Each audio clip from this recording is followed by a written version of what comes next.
ഇനി റീസെന്റ് ആയിട്ടുള്ള ഒരു ട്രെൻഡ് നോക്കുകയാണെങ്കിൽ ലാസ്റ്റ് 2 ഇയേഴ്സിന്റെ ട്രെൻഡ് ഞാൻ അനലൈസ് ചെയ്യുന്ന സമയത്ത് സെക്ഷൽ റീപ്രൊഡക്ഷൻ ഇൻ ഫ്ലവറിംഗ് പ്ലാന്റ്സിന്റെ ക്വസ്റ്റ്യൻ ചോദിക്കുന്നതിന്റെ ഒരു എണ്ണം കൂടി വരുന്നതായിട്ടുണ്ട്.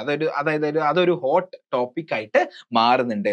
അതുപോലെ തന്നെ ഹ്യൂമൻ ഹെൽത്ത് ആൻഡ് ഡിസീസ് ആ ഒരു ചാപ്റ്ററിൽ നിന്നും ചോദ്യം ചോദിക്കുന്നതിന്റെ എണ്ണം കൂടി വരുന്നതായിട്ട് നമുക്ക് കാണാൻ പറ്റും.